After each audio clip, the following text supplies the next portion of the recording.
This is the Blaze Radio on demand.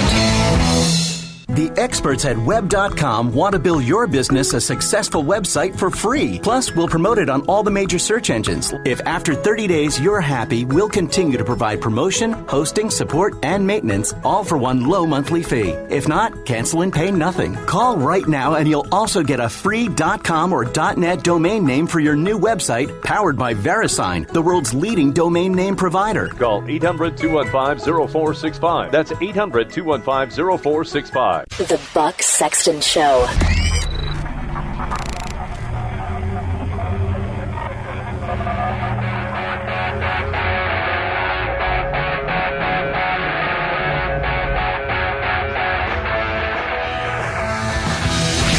Now, spreading freedom across the nation.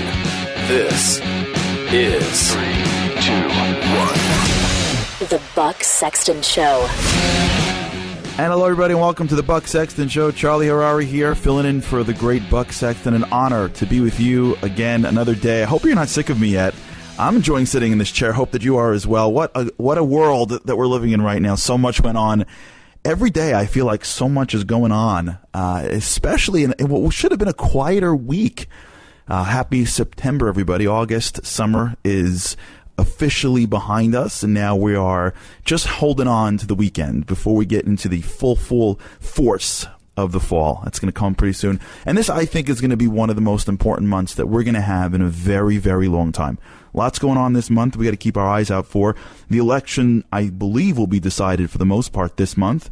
The economy is going to be how we see it, where it goes, is happening this month. There's so much going on around the world that we got to be paying attention to, and it's an honor to be with you again.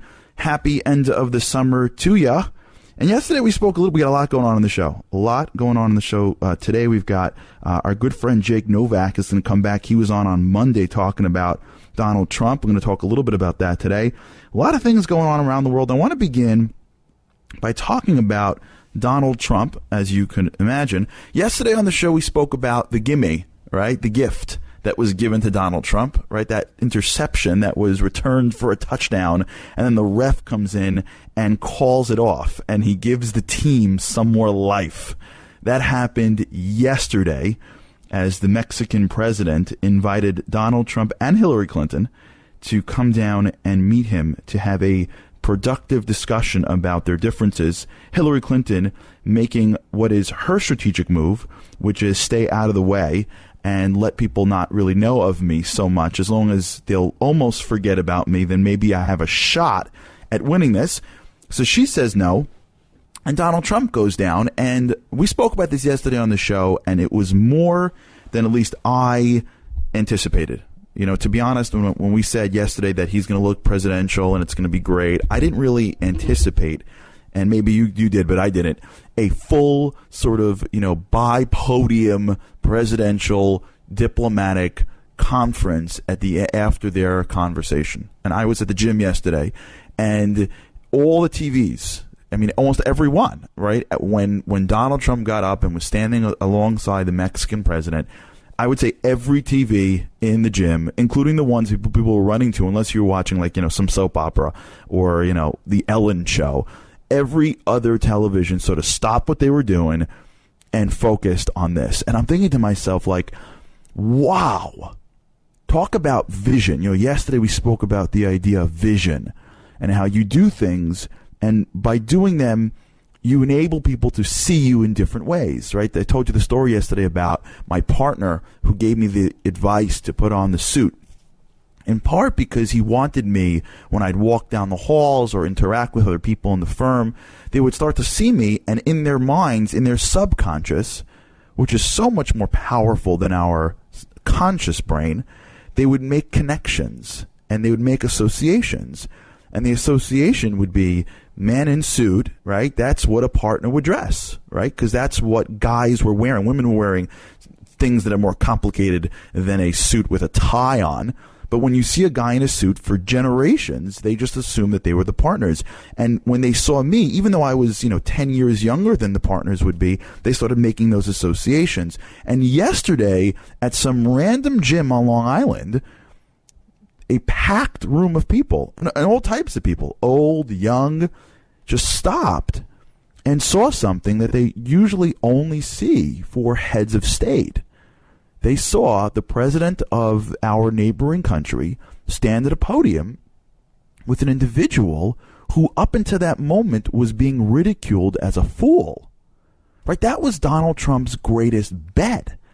That's why Mexico right now is going crazy. If you're following what was going on in Mexico yesterday, I mean, the president of Mexico got killed for this. Killed.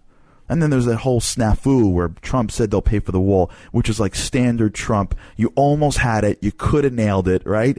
And you didn't. So, okay, fine. Like, he had the game in his hands and he dropped the ball. You didn't have to get up and say it a million times they're going to pay for the wall. Hey, just drop that one sentence. Just leave the bill. It's like we're America, right? Like, it's not the end of the world.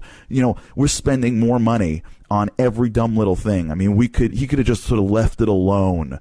But he didn't. So, okay, but for that, they're killing him down there. Killing him down there because for so long, the Mexican people sort of dismissed Donald Trump as a joke, as someone who just says stuff. Nobody was taking him seriously. In fact, there are pundits right now that are spinning over and over trying to figure out how to now turn Donald Trump from the joke that they said he was to an individual who's just really, really, really dangerous. Because now he becomes more dangerous because beforehand, no one took him seriously, right? And we got reports back from the world leaders. And Barack Obama is great at this, by the way. If you want one person that's really good at sort of passively aggressively, yeah, I think that's the right way to say that. Passively aggressively making us or someone else feel stupid. He's like the king of that. You know what I'm talking about? Like after like a terrorist attack, he'll just get up there and just make us all feel dumb for actually trying to figure out how to protect ourselves. Right away, we all become sort of like racists and homophobes if there's a terrorist attack, because he's just so good at that.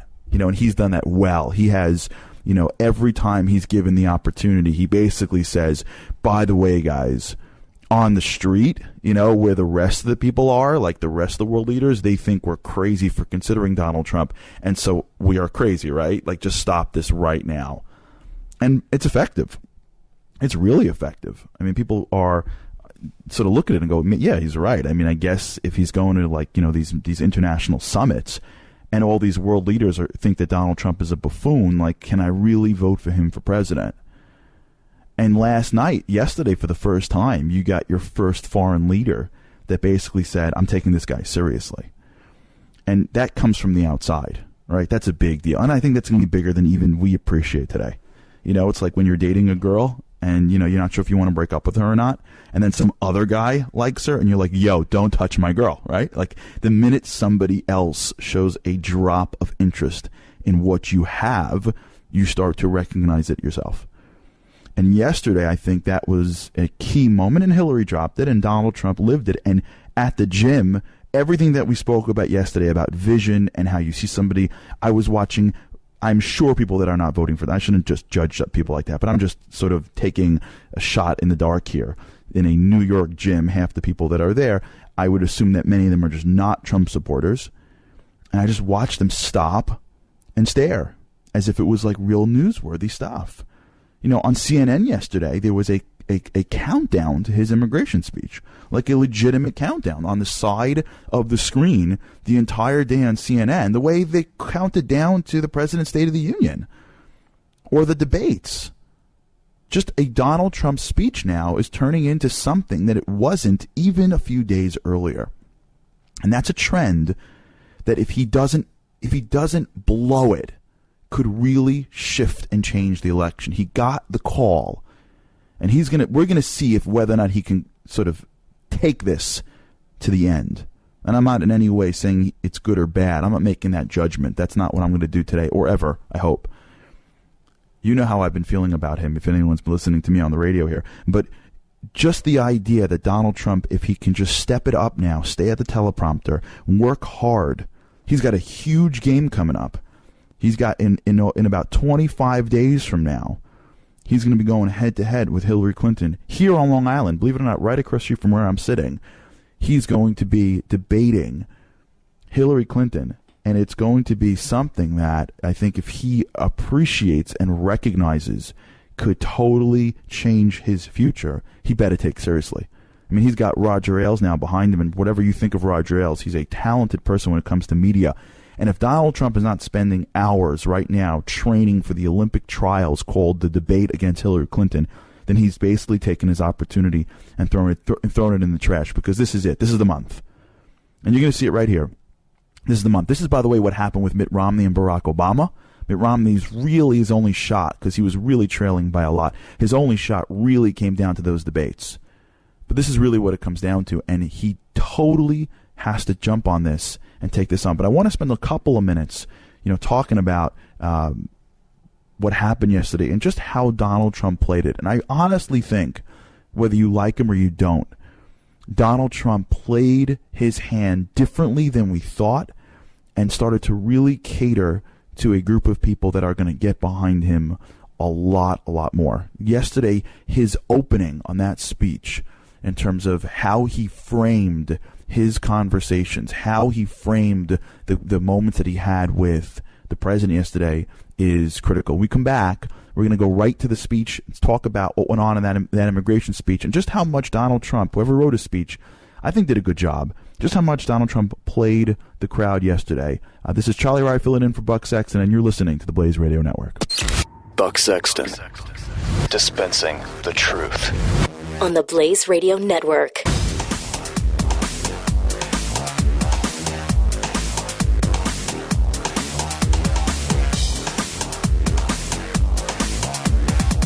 Hey team, it's Buck. Have you tried a Casper mattress yet? They are incredible. They're obsessively engineered, and they come at a shockingly fair price for a mattress that brings together technology and comfort to also be a great value. Is just too much for any of you to pass up. It combines springy latex and supportive memory foams to create an award-winning sleep surface with just the right sink and the perfect bounce.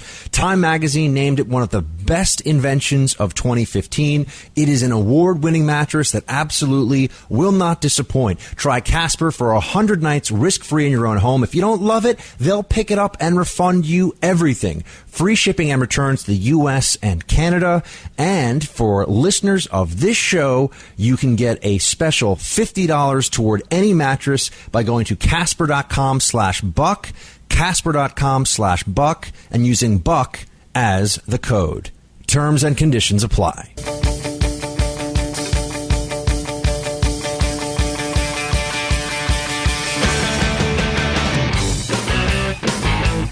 Buck Sexton. And welcome back to the Buck Sexton Show. Charlie Harari filling in for Buck. Hope everyone's doing well. Talking about Donald Trump and his move in Mexico and how it played into his immigration speech yesterday. I'm going to play you a clip at the beginning of the speech. Just watch how he navigates, or whoever writes this for him, navigates this in to sort of create this level of credibility that he's really going to, I think, capitalize on. Check this out. I've just landed, having returned from a very important and special meeting with the President of Mexico, a man I like and respect very much. We agreed on the importance of ending the illegal flow of drugs, cash, guns, and people across our border, and to put the cartels out of business. When politicians talk about immigration reform, they usually mean the following: amnesty, open borders, lower wages.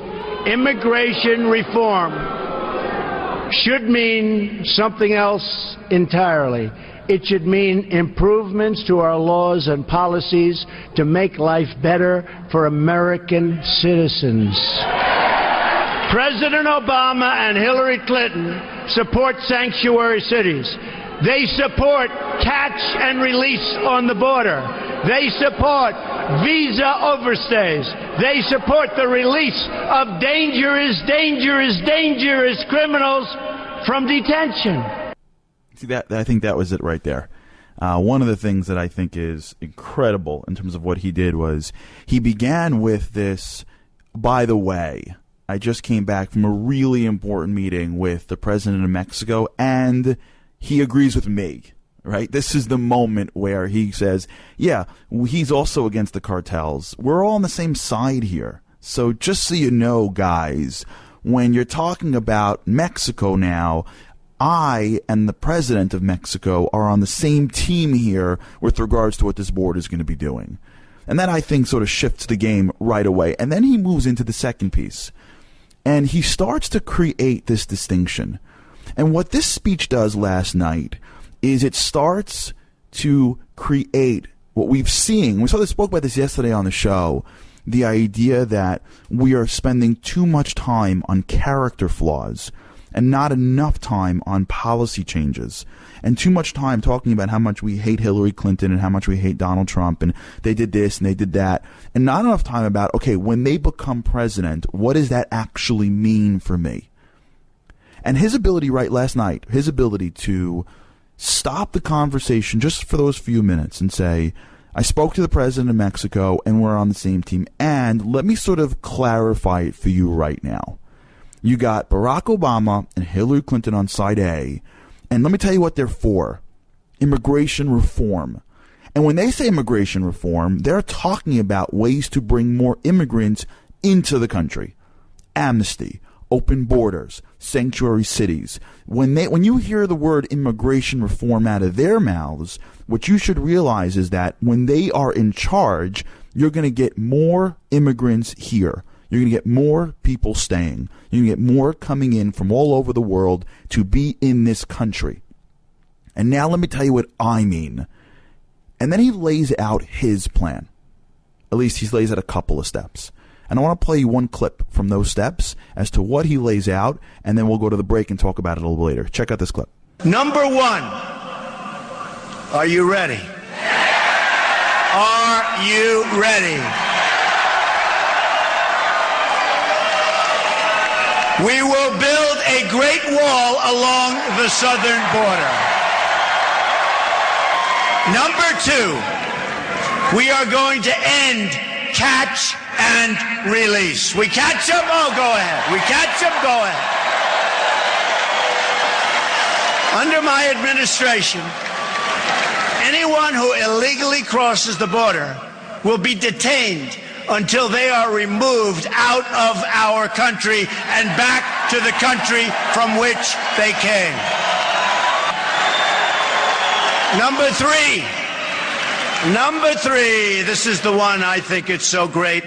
It's hard to believe people don't even talk about it. Zero tolerance for criminal aliens. Zero.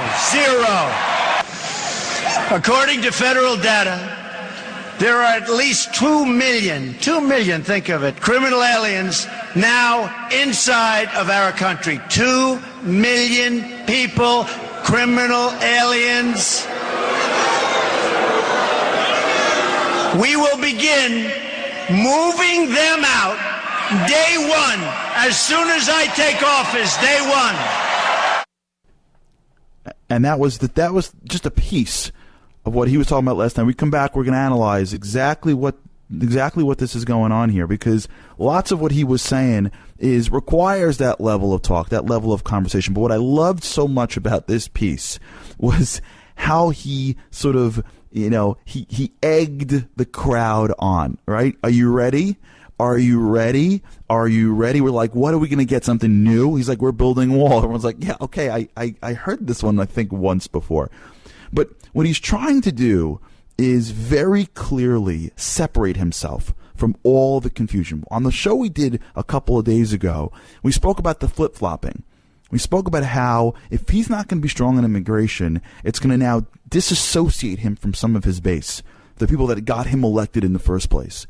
And what we're getting right away from these two clips, but if you can see the entire speech, what you're getting is he is trying hard to shift the conversation from Donald Trump is X to this is what I stand for.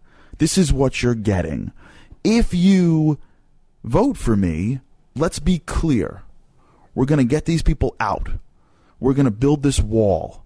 We're going to change the entire game of people that are coming into the country. And to give this speech in Arizona and to be so strong is Trump's way of saying, listen, I know I've gotten some of that flip-flop and backdrop on me. It's all gone. And what makes this an incredible moment for the Donald Trump campaign, which I think, should he even get close to winning, we will look back and talk about why it's so important, is that he has gone across the border, he's come back, and only gotten more strong. Right? He's only gotten more emboldened. You would have expected him to come out of that meeting and say, I met with the president. All right, listen, I thought it was this, but it's that.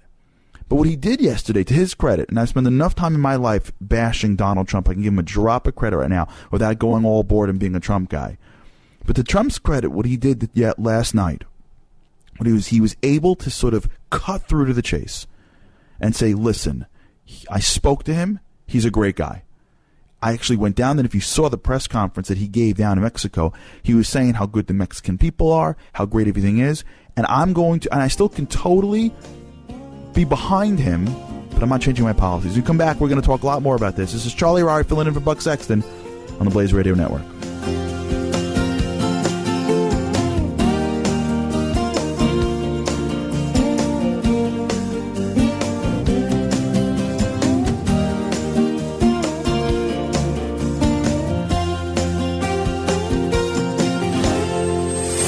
The Buck Sexton Show on the Blaze Radio Network.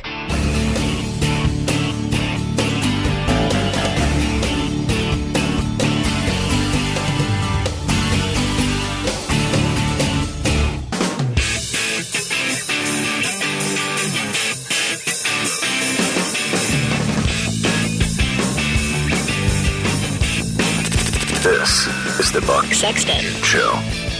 Hey, everybody, welcome back to the show. Charlie Harary filling in for Buck Sexton. Hope everyone's doing well. Got a great comment from Frank in PA saying that I got my bubbly Trump enthusiasm. Thanks, Frank. I think I've been pretty tough on Trump my whole way through, but I appreciate your comments, and the end keeps you warm. I love it. But you're right. There's a lot that we don't like about Donald Trump, but I got to give him a little bit of credit today. And I think he's tapping into something that's even deeper. And that's what we're going to do on the show today is, as we do hopefully on every show that I'm on, is really try to figure out what's going on beneath the curtain, right? Or pull back the curtain and talk about a little bit what's some of the intangibles that really make us happy, upset, make us sort of move towards somebody and away from somebody. And I got to tell you, yesterday for me was a moment where I found myself sort of inclining towards Donald Trump. Not necessarily for him, because he hit something inside me that I thought was a fundamental belief that I had. And as he continues, if he gets this and he continues to do this, I think it's going to only increase his support. Now, what do I mean? So I just want to take a step back here.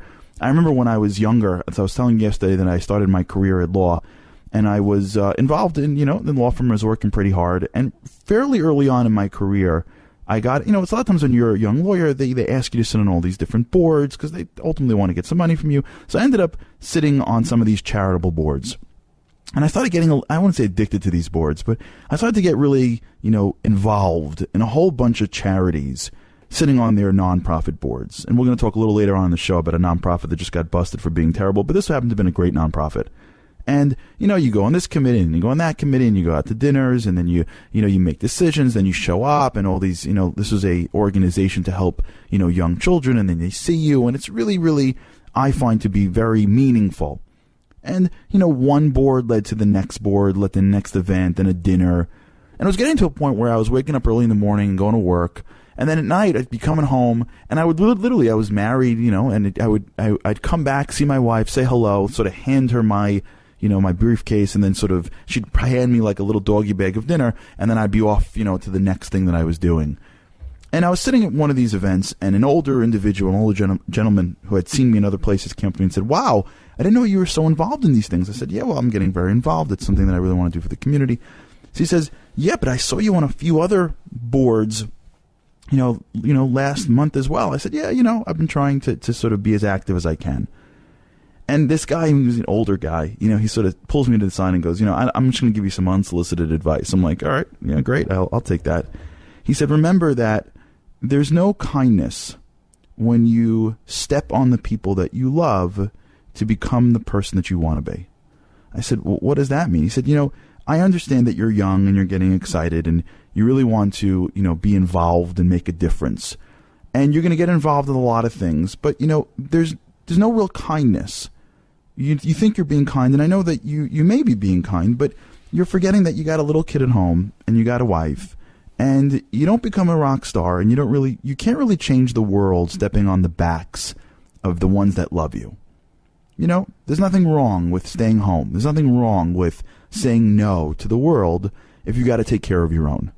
In fact, sometimes the greatest kindness is a kindness that you do for the people that love you, not for everybody else in the world. And there are people like that are so busy helping the world that they forget to help the ones that are the closest to them.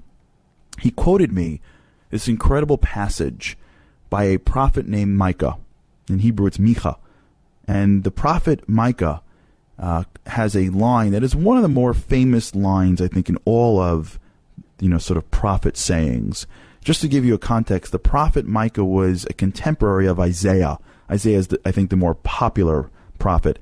And Micah says a line, and if you just Google this, it's in like probably a million different keychains and wall, I'm sure everyone has heard this before. And here's the line that Micah says. He says, "He has told you, O man, what is good, and what does the Lord require of you?" Right? That's a pretty good sort of opening statement. I'm going to tell you what God wants from you. And then he says, to do justice, and to love kindness, and to walk humbly with your God.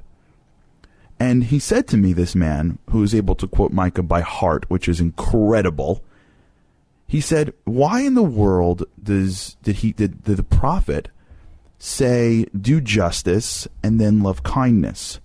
Wouldn't you think that you would always begin with kindness and say, okay, we're going to be kind to everybody, and then there are some people that we're going to have to do justice with. So we're going to have to hold back. Why open with the justice, right? Why start with the strictness? Why start with the structure? Why don't you start with the heart? Why start with the head? And he said to me that the greatest kindness first begins with justice. Isn't that amazing? First begins with thought. First begins with fairness. Because you can't tell what is and isn't kindness unless you know how to think through what is or isn't fair, what is or isn't just.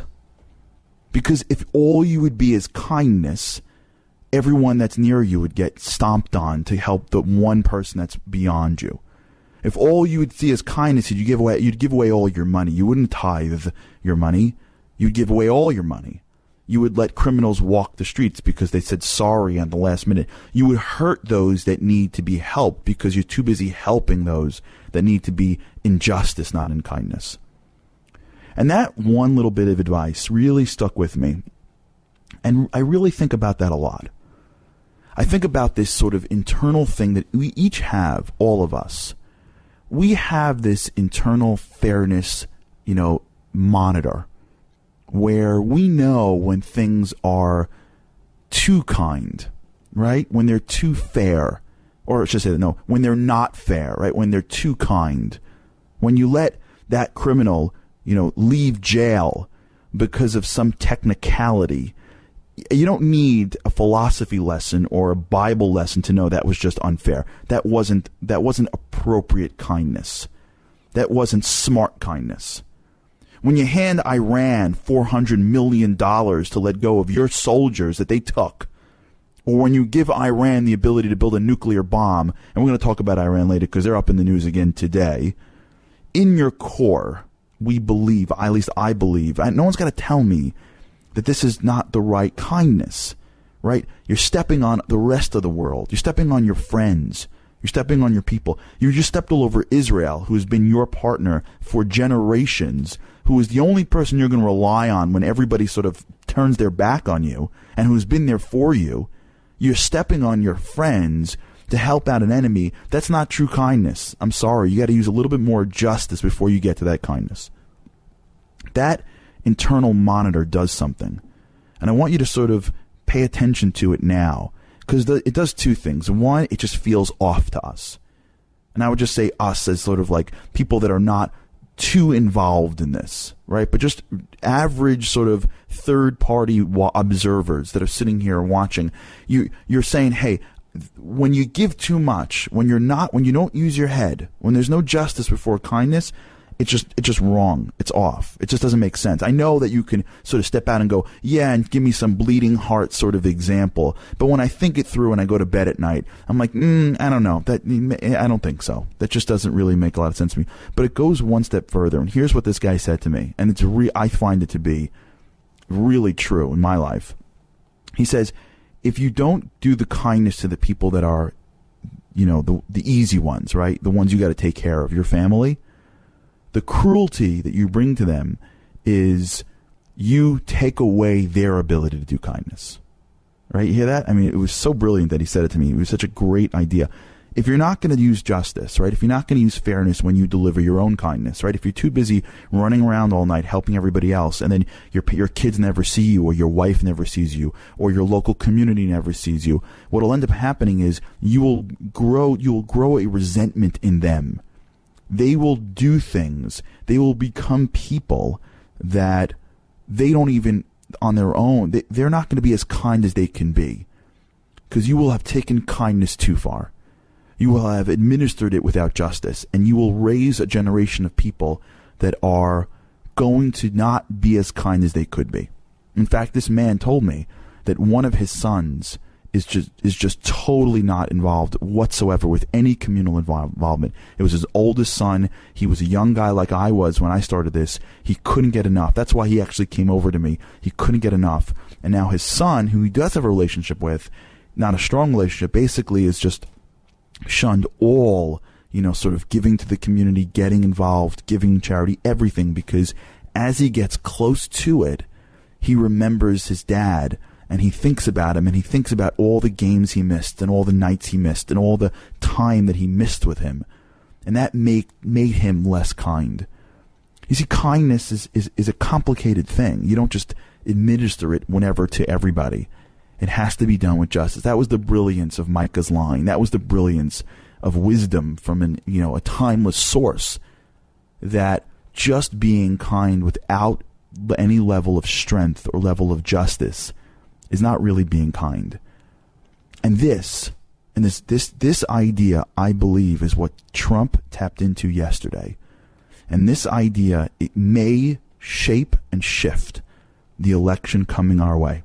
What do I mean? We'll talk about it when we get back. This is Charlie Harari filling in for Buck Sexton, and you're listening to the Blaze Radio Network. Buck Sexton. The Blaze Radio Network.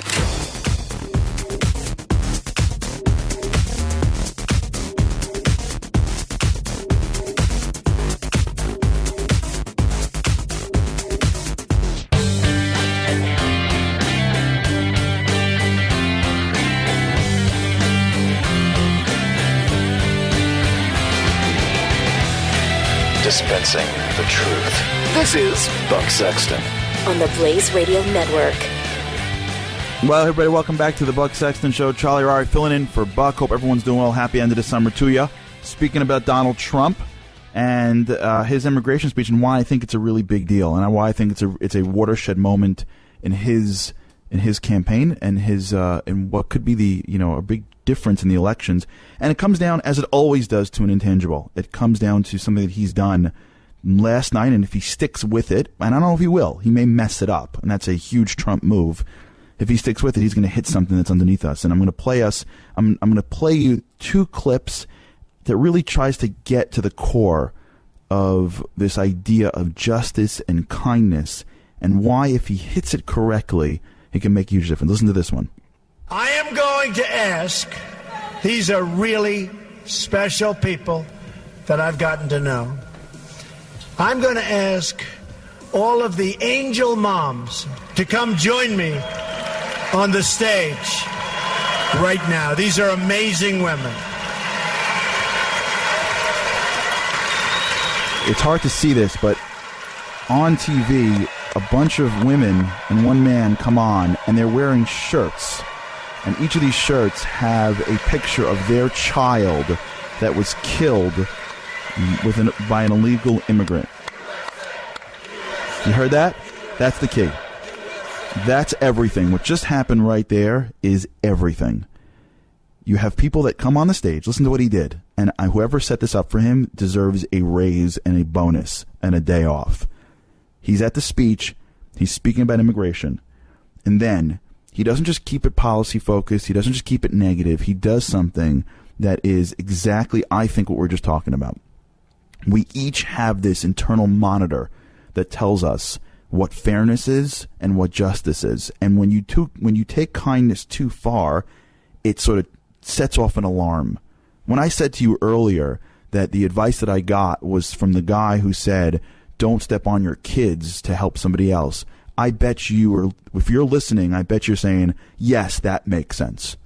It makes sense to not go and help someone who's on, some organization or even the street if you're going to destroy your children. You're not going to be there for your kids. You know why? Because that just makes sense. It's an internal. No one has to teach that to us. It's internal. It's internal for us to know that we have a country and we want to be good to people.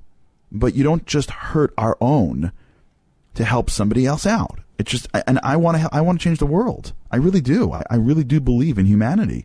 And why should anybody who grew up anywhere not have a shot? And if America can give you that shot, then great, come. My dad's an immigrant. My grandparents are immigrants. I didn't come in from the Mayflower.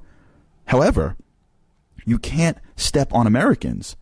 You can't step on us. You can't step on those that are here. It's got to be done with justice. It's got to be done with fairness. It's got to be done with thought. And that was his point. And to drive that point home, he brings up moms. And there's actually one dad there. Moms. I mean, is there a greater, more raw symbol of a mom that loses a child who is killed by an illegal immigrant? I mean, it doesn't get more clear than that. That is the essence of unfairness. That is the epitome of no justice. That their child was killed by someone who didn't belong here in the first place. And the crowd, no one told them this, right? As far as I saw, there was no sort of it wasn't like a game where someone was in the box sort of getting them riled up. The crowd on their own said, USA. You hear that? On their own, the crowd sort of intuitively responded with, I'm proud of us. That's right. USA. Now, that's a very powerful thing to happen at it's easy in a Trump rally, but it's also a very dangerous thing to happen, right? And we're going to talk about that when we come back off the break. It's a dangerous thing that you're playing with, but it's also something that he's tapping into. Even if you're against him, you have to at least understand what he's playing with. When we come back, we're going to finish this up a little bit, talk about just how far this can go in the election. We got a great guest coming up on the back end of the show, talking about the power of the economy. It's all coming up in hour 2. You're listening to the Buck Sexton Show. This is Charlie Harari on the Blaze Radio Network.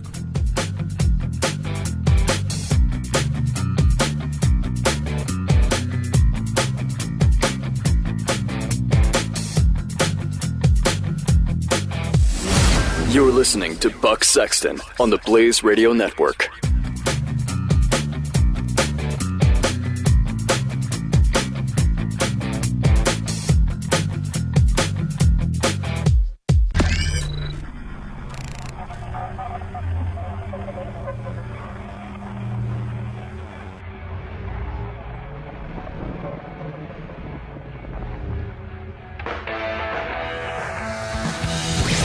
Now, spreading freedom across the nation. This is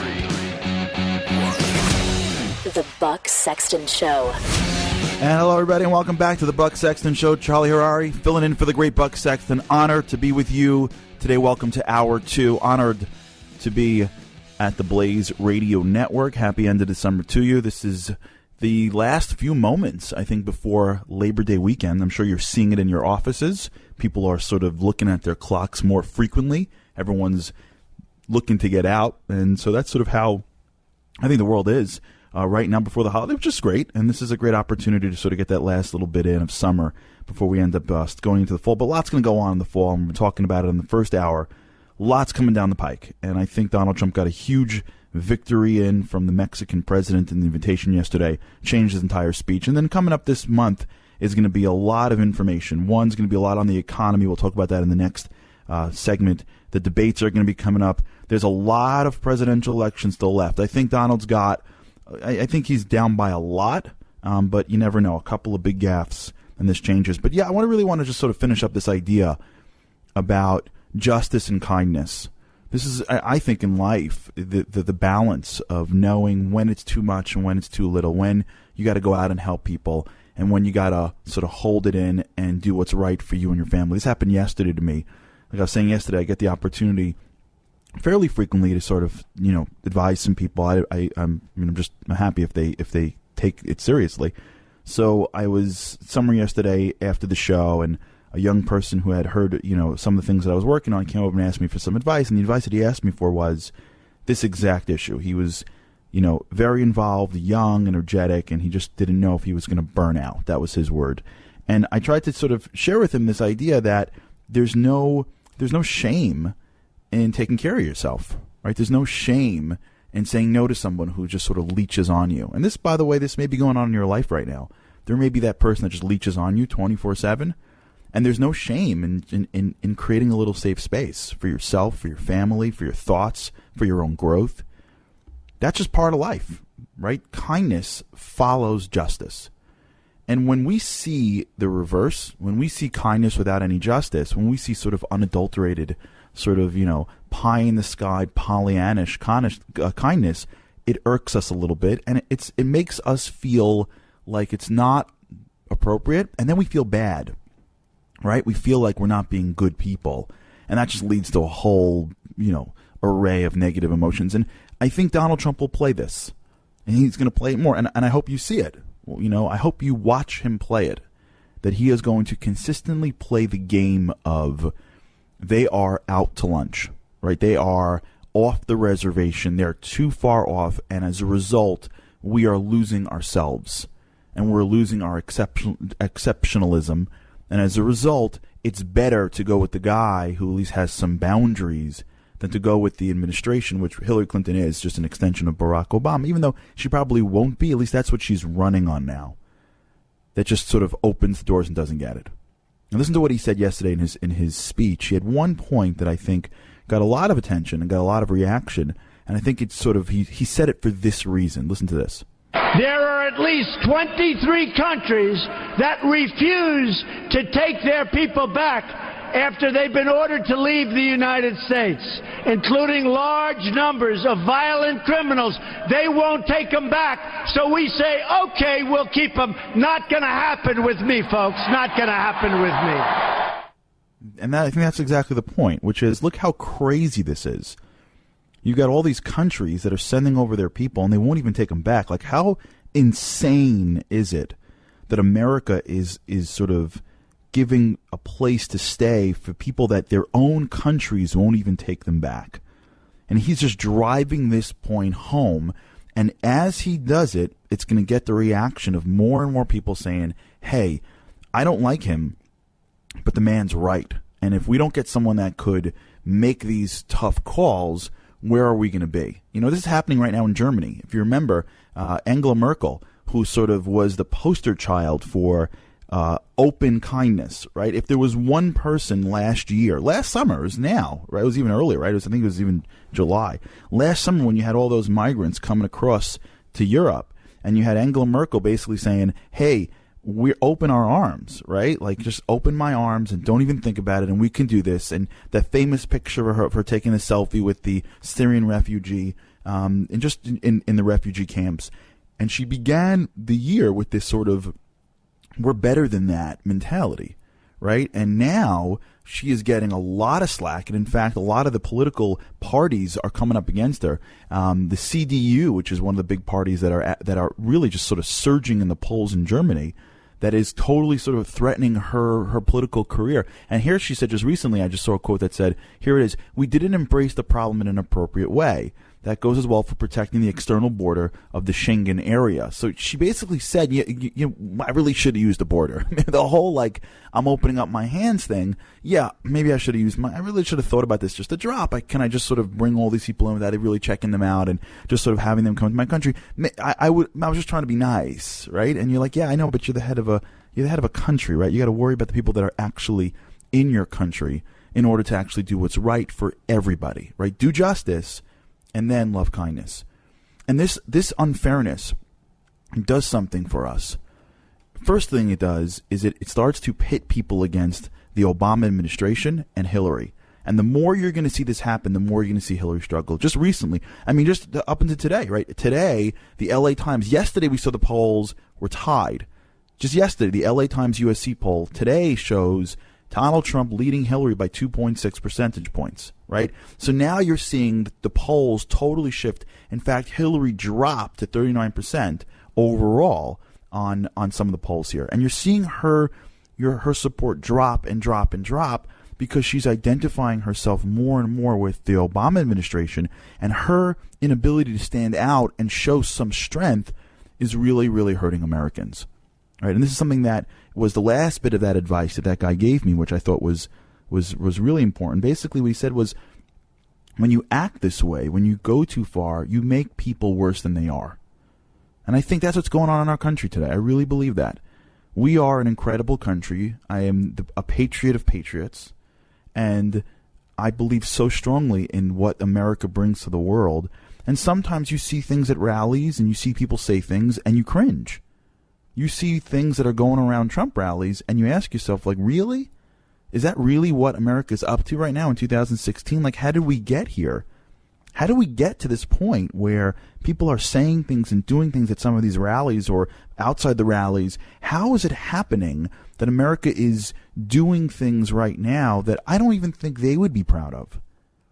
And this is exactly the story, right? When you have an administration that is so far off, that is so far out, that just administers kindness without any level of justice, that just opens the door to 10,000 Syrian refugees and just sticks them in a state, that just sort of has no borders, that, you know, catches a couple and then releases them, that just with living in a country where you feel like there's nobody at home. Look what's going on in the Middle East, and we'll talk about that a little later on in the show. I mean, they're just mocking us. And even if, by the way, even if there's more, they're doing more than we know, or it's more secure than we think. The way the administration comes across, the way Barack Obama comes across, is from a presentation point of open up your hearts, man. Like, whoa, I'm not. He doesn't even recognize terrorism, right? Something goes wrong, and you know it ain't coming from Barack Obama. And so you're seeing this. What it's doing to the country is it's making us have to be less kind. It's making us have to cheer at events when, and I'm not part of it, but when you look over to other Americans, that's what I see. I see people doing things and saying things that they wouldn't have said otherwise. I don't believe if they would trust that the person at the top got it, understands it, is protecting it. But we don't have that. So you have an administration that has gone so far in one direction that the kids, if you will, the rest of us, start to look at it and treat it differently. That's how Donald Trump makes it. If you're asking yourself, like, how do we get a candidate like a Donald Trump? How does Donald Trump survive when he calls Mexicans rapists and whatever? How does it work? How do we get this far? We don't just get this far from nowhere. We get this far from frustrated Americans that have nowhere to turn. And the more Donald Trump is going to play, and again, I don't know if he will, but if he does, this is going to be a huge watershed moment. The more he plays strong, the more he can say, I mean, just think about it. Yesterday, he basically went down to Mexico after calling them, after saying that they send over their rapists, and some people are good, I guess. Remember that speech that he gave? And they're beating us, and they're laughing at us, right? And all those terrible things. And then he gets the invite to go down. He comes back. He doesn't give up an inch. He doesn't give up he doesn't say for 1 second anything other than, yeah, I went down there. He's a good guy. They're good people. They're beyond reproach, but they're still paying for the wall. Nothing's going to change. What he's hitting on, this whole law and order stuff, we got to just see it for what it is. He's hitting on this. He's hitting on this underlying sort of sense that we have of justice, and how sometimes we may have felt in our country these past 4 years, these past 8 years, that America is losing that sort of adultness in itself. And on the other hand, you're going to see Hillary Clinton. It's only if it continues to get worse. You know that there's a news report that just came out that Bill Clinton used taxpayer funds. You know, he gets money for being an ex-president. He used taxpayer money to pay for the salary of Justin Cooper, who was the guy who set up the private email server in Clinton's home, right? Can you imagine? Like, he's using our money to evade us. And so what you're seeing here is sort of the balance of power shifting around these two, if you can just picture these two sort of, sides of the scale, kindness and justice. And you're seeing that as the justice starts to erode itself from how we're seeing Obama and his administration and his legacy, and as the justice and fairness starts to erode itself from what we see of Hillary Clinton, you get a guy like Donald Trump, who is clearly not a saint in any which way. He's going to come out there and he's going to exploit this. And this may be a huge deal. But I think for us, it's important just to take a step back and realize it in our own lives. And make sure no matter what we're doing, that we don't fall into the same category. That we're able to be kind to people, but at the same time understand our boundaries and know where it's enough and know how to take care of those that deserve our highest attention. Because that, I think, is really our number one priority. Wouldn't you agree? When we come back, we're going to talk a little bit about just what this means for every one of us, and then we got a lot more going on in this show. This is Charlie Harari filling in for Buck Sexton, and you're listening to the Blaze Radio Network. This is the Buck Sexton Show. The Blaze Radio Network.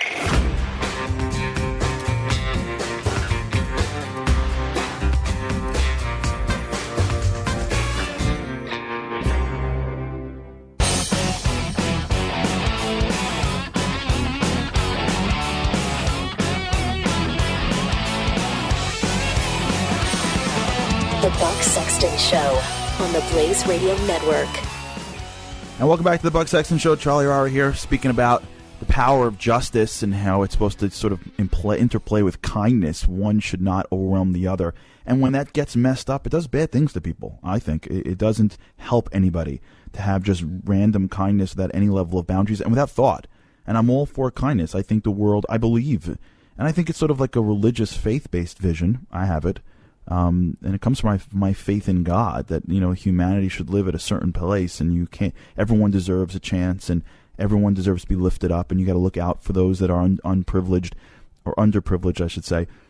But it has to be done with thought, and that was Micah's whole point, and I think he was taking that as a vision from God. And when you look around the world, sometimes you sort of shake your head and go, really, like, what were you thinking? Here's a shake of the head that I saw today. I'd love to get your thoughts. You can tweet me at Charlie Harari. Should have said that earlier in the show. You can always tweet me at Charlie Harari. I'm looking at the Twitter feed right now. Listen to the story that I just saw coming out of Italy. Here's the headline: 500,000 young Italians are about to receive money to stay away from terrorism. Listen to this thing. Italy is worried about terrorism, right? Because it's in Europe and it's one of the many larger Western countries that ISIS is either has targeted or will target. So their idea for trying to get kids to not be terrorists is, listen to this and tell me if you think this is a good idea or just a waste of money.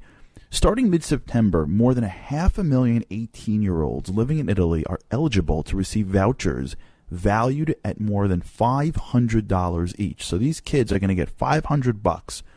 These vouchers will allow recipients to visit museums, go to concerts for reduced prices, or watch movies.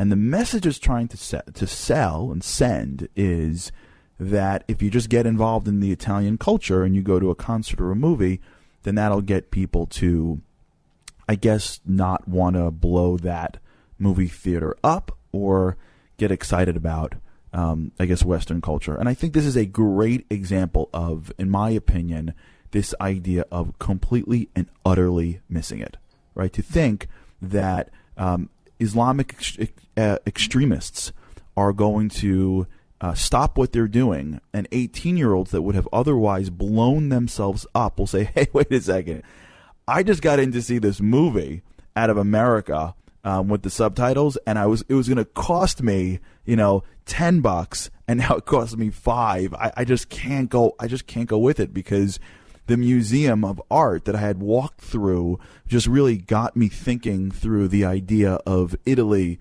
and its history, in terms of its artistic ability, it's a total miss, right? It's a total and utter miss in terms of what the kindness is you got to do to people to make them a part of your culture, what you got to offer people like jobs, and what you have to do in terms of justice like police and the army and intelligence to try to crack down on people that just don't deserve the kindness. But this is the type of stuff that we're seeing coming out of places like Europe, and this is the type of stuff that is I think, hurting them. This is the type of sort of random, nonsensical kindness, just handing 18-year-olds $500 worth of vouchers in hopes that they're not going to go off and, ultimately become terrorists. And it's just not, I don't think, something that we should be, it just makes no sense. But this is the type of stuff that we're talking about. It's this idea that if you want to really actually make a difference in this world, you got to use kindness. There's no question, but you got to use it in a way that actually makes a whole bunch of sense and that can actually go somewhere. And it has to be boundaried, because if it's not going to work. And we're seeing it here, and I think we're suffering from it. Another big thing that came out this week was Barack Obama confirmed his plans to cap military pay at 1.6 in terms of an increase. It's embarrassing that our military has not got a 2% increase. Nothing. They've been getting increased at literally at 0.5%, at 1%, and lawmakers have been for so long pushing Barack Obama, who has seemingly been so open with his help and his support around the world, and what he is doing in terms of Obamacare and nationally and all this stuff. I mean, here's a man who has increased our budget, our deficit by trillions. Seemingly there's no sense of how much he can actually spend when it's not his money. But here's, there's some money for our military personnel. And by the way, their families who are home trying to make ends meet while many times the breadwinner is overseas. And what happens when they get injured? And all this stuff in terms of this, these are the people that are protecting our boundaries. These are the people that are administering justice. And Obama writes, he's strongly committed to supporting the uniformed service members who have made a great contribution. However, here's what it is. We got some serious economic conditions affecting the general welfare, and as a result, we've got to keep ourselves on a sustainable fiscal course. Have you ever heard Barack Obama say those words? We have to keep our nation on a sustainable fiscal course, right? All the administration, all the legislation that he's been passing, all the money he's been throwing around, and when it comes down to supporting our troops and giving them some more money so they can actually afford their lifestyles and thank them for the work that they do, he's nowhere to go. When we come back, we're going to talk a little bit more about the economy, meet with Jake Novak, talk about his thoughts on the immigration and how the economic numbers may actually impact the winner of the election. It's all coming up when we come back. You're listening to Charlie Harari, the Buck Sexton Show, and you're listening to the Blaze Radio Network.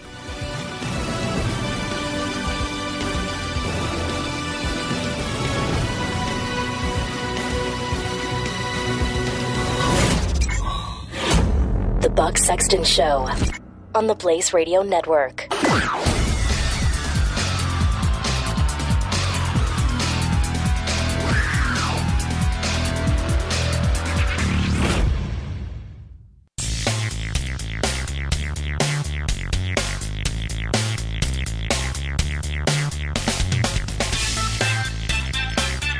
You're listening to the Buck Sexton Show, only on the Blaze Radio Network. Welcome back to the Buck Sexton Show. Charlie Harari here. Hope everyone's doing well. Speaking about Donald Trump, speaking about justice and kindness and what's going on in the world, and just how much I think our country has sort of moved into a place where we don't feel like it's fair anymore. Sometimes we don't feel like we're just. We don't feel like there's an adult in the room, and how that's really creating a backlash heading to Donald Trump, and he's gotten the gift from the Mexican president and what that's done for him. On the line, we've got Jake Novak is back. Jake Novak is a good friend of ours, senior columnist for CNBC. We had Jake on a couple of days ago talking about before what we could have expected from the immigration speech that Donald Trump was given. Jake, welcome back to the show. Thanks for having me. Last time we spoke, we were just thinking about a speech, right? We had Trump was soft, he was flip-flopping. We were talking about how he may actually come out with a softer stance on immigration, and that was on Monday, and then the world changed, right? He got sent down, he got invited down to the Mexican president. He gave a very strong speech on immigration. What are your thoughts in terms of what this has done for him on his course to trying to get elected? Well, it's been a real double home run for him just in the last 36 hours or so. You're right. We were just talking about a speech the other day, and I made the point that I thought he was going to focus on deporting criminals, which he did, and I made the point that he was going to focus on building a secure wall where he could, which he did. But all of that got accentuated greatly by the fact that he had just come from Mexico, where the Mexican president had just said a lot about how they were going to spend a lot of money securing their border. And then there was a discussion about how illegal immigrants from Central America going through Mexico, the Mexican president said that was a problem. So it was just a double win for him, especially the visual of Donald Trump at a double podium stage with the Mexican president with the headphones and the translator. That's what you see when you see a president going around. And forget about Donald Trump. Anybody who's not the incumbent president who's running for president can't ever get that kind of a visual with the foreign leader. It's just very difficult. And Trump, of all people, got it yesterday. Yeah. Just incredible turn of events for him. Yeah, and I was saying earlier on the show that how I was at the gym when that happened, and you literally saw the entire gym just stop. All the TVs, whatever they were up to, if you were watching anything news related, it all just sort of cut to that feed. And you literally, if you were far enough from the television, you couldn't sort of make out behind the podiums. You literally thought that you had to take a double take, that it was Donald Trump up there and not a Barack Obama. It really sort of created this visual that people, I guess, that especially Donald Trump supporters needed to get across that he's actually more presidential than we would make him out to be.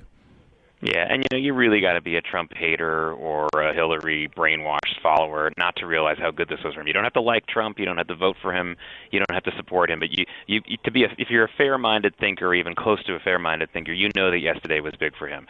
Yeah. This nonsense that a lot of other pundits are throwing out about how the speech ruined it all, or just don't get it. It was a very strong speech. He was very, very clear, and because of the visit to Mexico, he basically duped many millions of Americans into watching him directly without the media's filter. I think everyone was going to say they watched his speech, but what they really were going to do was watch the news media filter it for them the next day. Instead, and I haven't seen the ratings yet, but I'm sure they were very, very high. That means a lot of people listened to him directly, probably for the first time since the convention, if then. And that's always been Trump's problem. Can he speak directly to the voters without the media filtering him? And he got that last night. Yeah, I completely agree. I want to pivot a little bit because I know that you're at CNBC. You're very much focused on what's going on economically. This is a big week for us. We spoke about this a little bit earlier on in the week about just how much the economy matters in politics. Lots of times people think that the economy is one thing and politics is something else, and they usually don't cross. But that's not really the case. In fact, I know you've spoken about this a lot, how much the economy impacts presidential elections. And I know this is a big week coming out. We got some big reports coming up this week. Give us a sense a little bit, if you can, as to what are the things coming through and just how much that could impact the political climate. Well, you have the big monthly jobs report. When I was a kid, the unemployment rate was something that the news would report once in a while. Now it's become this monthly event, and not only, the unemployment rate is actually not as important anymore. People really look to see what were the net number of new jobs created in the past month. So we're going to get the August jobs report. I know August just ended, but tomorrow we're going to get the August jobs report, and people are really going to be parsing through that report. First of all, I like to look at the number of net jobs created. Hopefully, people like to see a nice big number because we want people working in this country, not out of work. But then, I think tomorrow you really need to start looking at the nitty-gritty of the report, which is what we're able to do now. I mean, in the old days before the Internet, you saw these reports reported to you on television. They couldn't reprint the whole thing in a newspaper. You never had it right in front of you. And now a normal person can just have it right in front of them. So they're going to dig into the report, and they're going to look at numbers like the manufacturing sector. How did that do? How did the service sector do? Kind of people who work in restaurants or as clerks, things like that. And, today we got another big report. We got a manufacturing report, a national manufacturing report, which doesn't look at the number of jobs only. It just looks at the whole sector. And it was surprisingly weak, which bodes badly for tomorrow's jobs report, at least in the manufacturing sector. So these are things that are very important. And as you said, this is very well connected to our election. I think that Donald Trump, for some reason or another, whether it's deserved or not, we can debate that, has really, really connected with Americans whose livelihoods are connected to that manufacturing base. So if tomorrow's jobs report gives us more bad news in the manufacturing sector, then that will be good news for the Trump campaign, probably, because that will really fire up the kind of people, get them who haven't already listened to him. The people most likely to start listening to him will be affected by that. Yeah, and I remember you wrote an article a while back. I remember reading where you basically shown how anytime you've got an economic problem, you've got a crisis, a recession, you've got a lack of confidence from individuals. And I think when the week started, there was a little bit more confidence. I think there was the opening numbers that started the week that was giving us a certain sort of pace that, the Fed was talking about raising interest rates a little bit. There was a sense that the economy was rebounding. And one of the points that I think you made earlier, and I'd love for you to address, is just what it does to incumbents. And Hillary Clinton is clearly playing incumbent in this race. She's not coming out and saying anything different than, in fact, I don't think I know what she said. It's just that she's there and she's playing the game of, I am an extension of Barack Obama. So you really have the incumbent versus the challenger here. And so if the feeling from these numbers and these reports, and if we go into September with this general sense of the economy hasn't rebounded, we're not looking up, it isn't confident, will that be enough to sort of start to really topple Hillary in terms of where she is? Well, it'll be another, brick in the wall for her. I mean, absolutely. I mean, if even at the height of Hillary's popularity in the polls, and I guess that's a misnomer. It's not like her popularity. I guess her strength in the polls. People said, well, if there is a recession, if we have a recessionary quarter, or if we have a big bad jobs report, a couple of months in a row, that could really change things. That's the only thing that could change things. And so that's a huge factor for her. Now that the polls are tightening anyway, I mean, we have a disappointing jobs report tomorrow, or like I said, if it's only job growth at the lowest levels of the economy in service jobs or the financial sector and not in the manufacturing sector, then that could really hurt her. I mean, I cannot think of any presidential candidate or incumbent, as you said, who's been able to win re-election, or an incumbent party that's been able to win re-election when the economy is perceived to be bad, except during cases of wartime. War is the only thing that really trumps economic concerns, and thank God we're not in a full-scale war right now. I know a lot of American troops are engaged right now in deadly situations, so I don't want to downplay that, but we're not in a full-scale, full-deployment war, thank goodness. And anyway, so it's just one of those situations where the economy can trump almost anything other than that. And if we get a bad report tomorrow, if the stock and again, it doesn't really matter about how the stock market reacts to it, because the stock market may see a bad jobs report in a different way and may go up on that news because they don't want a Fed rate hike. It's a whole bunch of nonsense that only Wall Street cares about. Trump and Hillary need to win this election on Main Street, and Main Street would not like a bad jobs report tomorrow. Yeah, and one of the things that I think you had mentioned to me earlier that is important for people to pay attention to, and this is, like I said, this is really, critical for trying to see where the election is going, is understanding how to parse through economic data. Like to your point, people will vote with their pockets. People, if they're feeling it in their pockets, they're feeling they're not succeeding, they're not making it. If they think that their children are not going to have a economic future that they once maybe felt, it's going to affect their polling. It's going to affect how they vote. And even with this jobs report coming out, I mean, there is now a distinction between sort of white-collar, blue-collar jobs, and how important is that in terms of being able to look even deeper into these numbers and figure out exactly who's hurting the most? Well, that's a really big point. What we're seeing from the Donald Trump campaign for the first time, I think, in American history is someone is finally breaking through to the American people about how that big number at the top that you see, whether it's the Dow Jones or whether it's a jobs report, doesn't necessarily, if it's really, really good, if it's really, really nice, it doesn't necessarily mean it's trickling down to enough people. And a lot of people have tried to get that message through, but they haven't been able to. I mean, I think a great example of a failed attempt at that was 1988. Michael Dukakis came and ran for president, and he said, I know we've had this big economic expansion for the most part under Reagan, but, there are a lot of people who didn't get to participate, and I want to represent them. Failed miserably, just couldn't get through to people. One of the reasons was, he was a lawyer from Harvard Law School and a governor of Massachusetts. Very, very difficult for him to get that message through.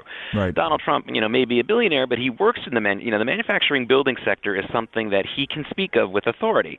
And maybe that's the reason why he's been the first guy to come out and say, like, look, maybe the stock market's a lot better under Obama. Maybe for Wall Street it's been great. Maybe for real estate it's been a nice rebound. But a lot of other people have been left out. I want to address them. And he's the first successful candidate that I can think of who's been able to get that message through. Yeah, and I think what's going to happen in the next few weeks, I think by September, right, we'll get a sense in September where we are economically. We'll get a sense as to where the Fed is and whether they can be raising rates. And I think to your point about how sometimes when you're sort of parsing through some of this data, you look at a stock market, you look at some of these indicators, and it makes us feel better than we should. right? It helps a couple of people at the top. And yet you'll look at some of these big numbers and go, okay, stock market's up and things are rallying here, or these things look okay. And then you go from like town to town and you'll see that people are really still struggling and they're still hurting and they don't have enough. And I wonder if we're getting towards mid-September. I wonder if people are getting closer and closer, and if he can just stay on message. You know, Donald Trump has this uncanny ability of coming off message and creating these sort of political firestorms that don't need to happen. But in your opinion, if he just stays with this economic message, right, manufacturing jobs, the everyday American, what's going on in our pockets, immigration, that's an interconnected piece to all this, right? And if he can just sort of keep this message, if the economy doesn't pick up, if the Fed says it's too weak, we're not going to raise rates, and we're getting towards, that late, that October, November time, do you think this could put him over in terms of some of those states that he has to fight for, those swing states that are right now in Hillary's camp, but do have lots and lots of these blue-collar workers? I think the answer is yes, but he's going to have to do more than just not go off message and make a mistake. I think he's going to have to go one step further and talk about how in places like Pennsylvania and Michigan, he would make it better. Now, he's done a little bit of that when he's talked about coal and some of the energy stuff. He went with Harold Hamm and they talked about the energy, but I don't think he specifically got that message across as well and as sharply as he could. For example, like last night with his immigration message, he finally gave us a sharper, clearer message. A lot of people may not like it, and I understand why they may not like it on both the right and the left, but no one could really make a plausible argument that it was rambling and I didn't understand what he was saying. He really was clear last night about immigration, finally, after kind of teasing us about it for such a long time. Right. And talking about it a lot, but being a little vague. He needs to go to Pennsylvania and Michigan and say, look, if the jobs and the manufacturing jobs are down, here's how I'm going to help. We're going to get rid of some of these fracking restrictions. We're going to encourage this and that. And I know he said some parts of this before, but he's got to get a little bit more specific. So I think he'll have to do that if he wants to flip a Michigan, probably a Pennsylvania too. Jake, as always, it's an honor to have you on. Really appreciate your thoughts and looking forward to seeing what's going on tomorrow in the jobs report and then how it impacts into the September and to the ultimate election. Jake, thanks so much. Always great to talk to you. That was Jake Novak, CNBC. This is Charlie Rye filling in for Buck Sexton, and you're listening to the Blaze Radio Network. We'll be right back. Buck Sexton, the Blaze Radio Network.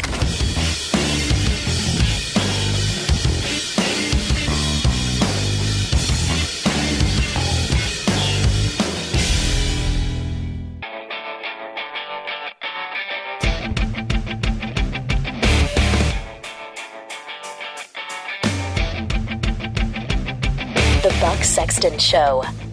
And welcome back to the show. Charlie R. here filling in for Buck. Had a great conversation just now with Jake Novak. Hope you enjoyed that. It's so important how we start to look at all these different pieces and start to see them as one large portrait, right? When you're excited about politics and you're focused on one candidate and that becomes one thing, we miss the picture. And yesterday, for those that were with us yesterday, we had a talk with Arya Lightstone, who was the director of Shining City, who spent lots of time trying to get guys elected from the congressional level, and he started to paint the picture for us that there's so many different pieces to all of this, and it's important to sort of put them all together.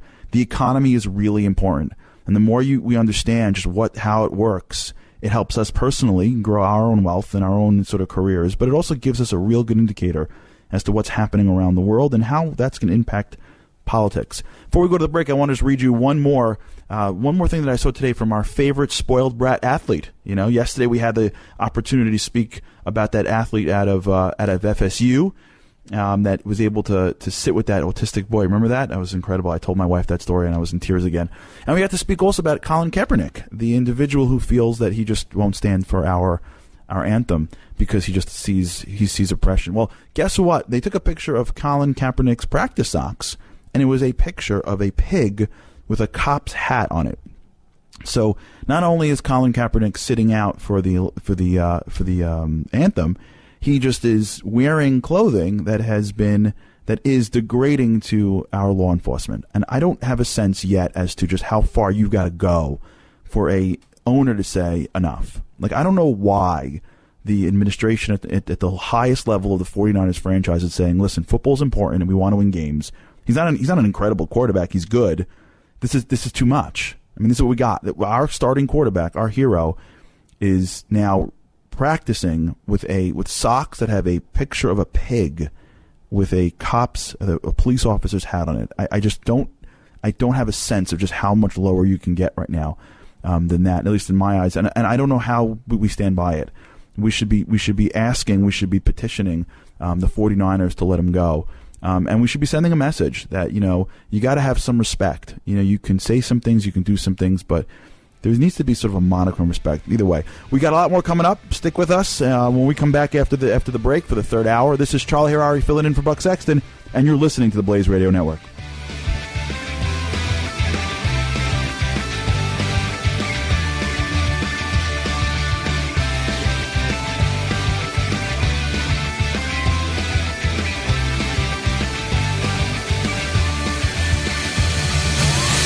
Buck Sexton Show. Only on the Blaze Radio Network.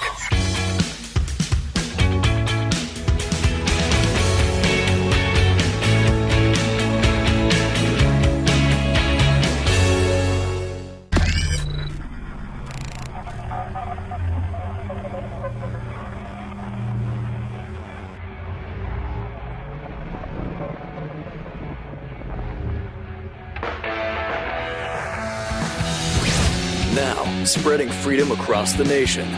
This is The Buck Sexton Show. And hello, everybody, and welcome back to the Buck Sexton Show. Charlie Harari, and sitting in for the great Buck Sexton. Honored to be with you today. Happy end of the summer to you. Hour 3 of the show, spoken about Donald Trump, and I think his pivoting towards this justice and kindness. I mean, I don't think he's thinking that, but I'm thinking that. And I think we're thinking that. I don't think it's coming across in our conscious mind, but it's there. And the economy, and whether or not we really sort of drive this home, and the more justice is sort of seen as, and that's why I think he goes to the law and order approach. You've heard him say this before. I'm the law and order candidate. He's trying to hit this sort of internal feeling that we have. And if he hits it hard enough, and if something really big happens to Hillary Clinton and there's more email mess that's going to come her way, and there will be, because, September she's got to respond to the FBI, and there's more FBI emails coming out in October, and that's not including whoever else has stuff, which I'm sure they do, that may get dumped between now and Election Day. And this whole sense of justice, we may just sort of say, you know what, I just can't vote for anybody else. I have to just sort of stick with it, and Hillary is just not, I just can't go to Hillary. But before we continue, I want to just give a shout out to all of our fellow brothers and sisters out down in Florida right now. For those that are following the weather and the news, I should say, is that there's a Hurricane Hermione, I think. Hurricane Hermione is hitting down to Florida right now. Right now, as we speak, I think the skies are dark, and it's supposed to be hitting Tallahassee and Tampa tonight. It's a Category 1 hurricane that should be hitting there, and it's their first hurricane in 11 years. I remember I lived through Sandy. I don't know anyone in the East Coast that's listening to the show that remembers Hurricane Sandy. I got to tell you, it was scary. I mean, I was home with my family, middle of the night. There was so much water on my front steps, and it was lapping into my house. The water was rising so quickly that I called 911. I called 911, 911. I can't believe I said 911. I called 911 at midnight, and it was high tide, and the water was flying up, and I basically said, "Hey, I gotta get evacuated. I got kids in the house, and if this stays the way it's going by morning, we won't be able to come down." And I'll never forget, the 911 operator said to me, "Sir, I'm looking on my screen right now, and you're in a zone that we can't get our personnel to." And I said, "Yeah, but I got kids sleeping in the back. Like, what do I do?" And she looked at she paused, and she gave me 2 words you never want to hear from a 911 operator. She said, "Good luck." I'm like, "Thanks for the luck. I appreciate that. Maybe I'll swim with my babies." And that night was the scariest night. Hurricanes are scary stuff. If you've lived through one or any sort of natural disaster, it's scary. I found it to be scary, and as prepped as we were, once it hits, So my prayers go out to anyone who's in that zone, whoever's in the path right now, and I just hope and pray that this storm goes quickly and doesn't cause any real damage. And so if you're out there and you're listening to the show out there from down south, or someone, our prayers are with you, and I hope that there's good news come weekend that nothing really happened. And I want to talk a little bit, now that we're sort of I'd like to go a little bit across the way. We spoke a little bit earlier on in the week on Iran. Yesterday we had that clip from General Votel speaking about how ever since the Iranian deal Iranian provocations have only increased. I saw a stat this morning that in 2015 there were 300 incidents from Iranians to Americans. 300 times they had done something. They were provocative in some way. And so far to date in 2016, so we're only 6 months or 8 months or so in, we're at already 255. So we're on pace to be about 65% more in terms of these incidents, when they should really be less because of our wonderful deal with them. And then just recently, the State Department issued a travel warning. You know, when we found out that Barack Obama sent $400 million to Iran, and at first they said, no, it wasn't really a ransom payment. It was just sort of a payment that just happened to have been at the exact same moment, and they were waiting for that payment to come in. You know, one hostage said that they were actually waiting for the payment before they would release them. And the State Department said, no, it wasn't really. No, okay, fine. Maybe it was a little, okay, it could have been very coincidence. It was a coincidence that it was literally the exact same time. And now that this all, sort of passed through and people said, hey, listen, if you start negotiating with terrorists and you start paying them ransoms, they're going to kidnap more of your people. And the State Department just issued a travel warning saying that Americans, especially Iranian Americans, should not be traveling to Iran. They should, on the risks of Iran, and to be cautious about even getting over to Iran at all. Because of this. Because right now, as soon as you start dealing with these guys and they start realizing they can make some cash by just keeping your people, why wouldn't they? So this is just what happens when you just kindness and no justice. This is how it works. By just being able to be a government that sort of continues to do this. This is what we get from it. It's just a simple sort of sense of this is who we are. But I guess it's a little bit further even today, because today actually there's a report that just came out from Reuters. It was published by the Washington-based Institute for Science and International Security. It's a think tank. And its president, a guy named David Albright, was a former UN's weapons inspector. He was the co-author of the report. And here's what he says. He says that, in fact, there were some secret exemptions that the United States actually allowed Iran to evade some of the restrictions on the deal. So they made this huge landmark nuclear agreement. And then in order for them to meet the deadline, right, they had to do some things. Remember, they had to, sort of take away some of their materials and change their plants and actually do some things in good faith that would allow us to ease up their economic sanctions. So apparently they didn't do that. Shocker. If you're saying, oh, Iran didn't play by the rules, like, really? Who would have thought that? And they didn't. And so the United States, with our great leader, as opposed to taking a hard line and saying, hey, you didn't do your end of the bargain, we're not going to keep our end of the bargain. That's not what they did. In fact, they just secretly allowed them to evade some of these restrictions. Among the restrictions were ones in which it basically had to, the part of the deal was you had to limit how much low enriched uranium it can keep, because that could be purified to highly enriched uraniums that are weapons grade. And according to this report, they didn't do that. And in order to get them to have, quote unquote, been in compliance to get those economic sanctions lifted, they sort of, I guess, then gave them more time or looked the other way. And as a result, had they not, their nuclear facilities would not have been in compliance with the deadline that was set for it at the beginning of the lifting of the sanctions. And so what you're seeing here, and this is exactly why we are in this mess. This is why a Donald Trump candidate could get so far. It's because there's a sense that nobody's home. Right? When we have to hear things like this, I don't know how you feel about this, but when I have to hear things like, oh yeah, there was a $400 million payment. Oh wow, hold on a second. Someone let's just sort of like connect the schedules. Wow, it came right before the soldiers were released.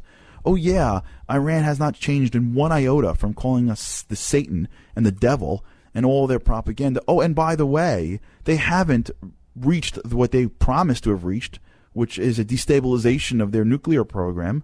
In fact, they haven't gotten there, and but for us giving more and allowing them to pass when they failed, we wouldn't have lifted these sanctions on them. And now with their economy in disarray, we have them literally at the place where we want them, a revolution that we would obviously want from the more moderate types. We just keep on feeding their economy with some free money that's coming from their terrorist activities. And I don't know about you, but I'm like, who is at the wheel? Like, really, who is at the wheel here? What in the world? I mean, just how much can you bend over? How weak do you have to be to think that a sworn enemy is going to actually treat you fairly? How many times do they have to go out to our Navy and provoke them? How many times do they have to keep their same propaganda? You know, there's a video out now. There's an organization you should check out called MEMRI. It stands for the Middle East Media Research Center. They just actually uncovered a propaganda video that the supreme leader, Ali Khamenei, his sort of office produced and sent out throughout Iran. That I saw this today. It's incredible. I mean, I think it was on, I don't even know where I saw it. I checked at so many sites this morning. I don't know where I saw it, but you should check it out. You should just Google it if you can. It's called Steadfastness 2.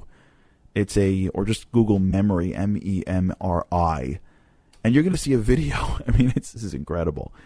Basically, it's a video of an Iranian kid playing soccer, and the ball goes into the ocean, and he goes to get it, and he looks up, and the sky gets dark, and an El Al flight with an Israeli flag passes through and gets shot out of the sky and explodes from some missile.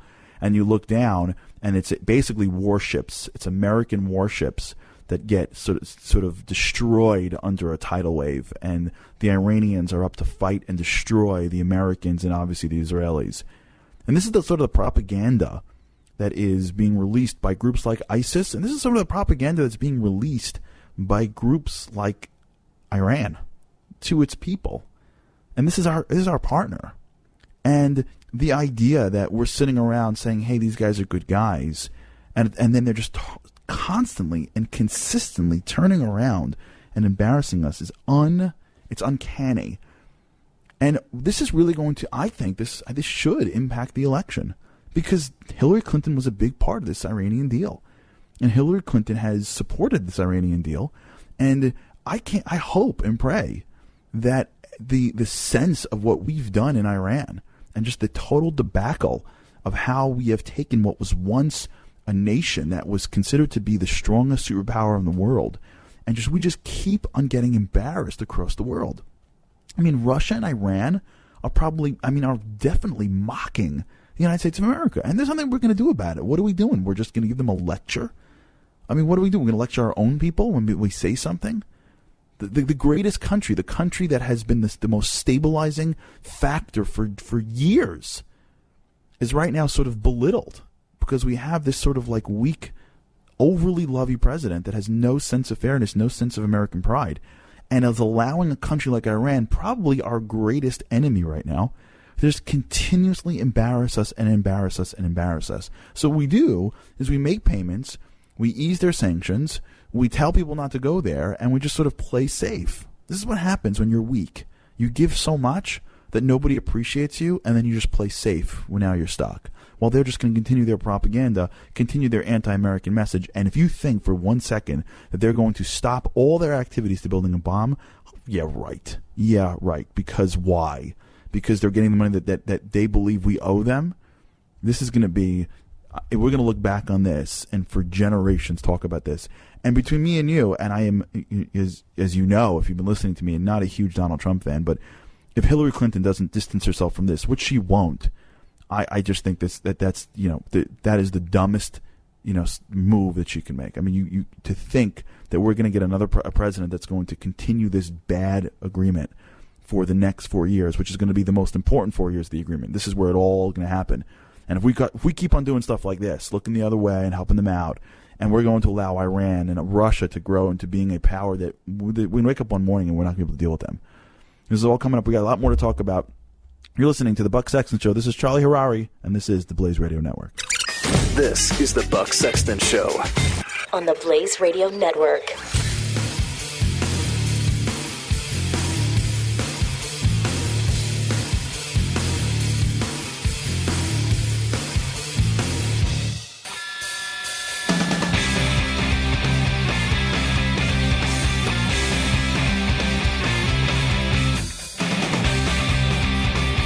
This is the Buck Sexton Show. Hey everybody, welcome back to the Buck Sexton Show. Charlie Harari here. Hope everyone's doing well. Speaking a little bit about this idea that we've got to really be careful of how we deliver our kindness. And we'd like to just be nice to everybody, and we should, right? We should give everybody the benefit of the doubt and be good to people, but we got to be smart as well. And by being smart, it doesn't mean you're less kind. It just means you're more kind. And I saw this story this morning at a CNN. I got to give CNN credit for this.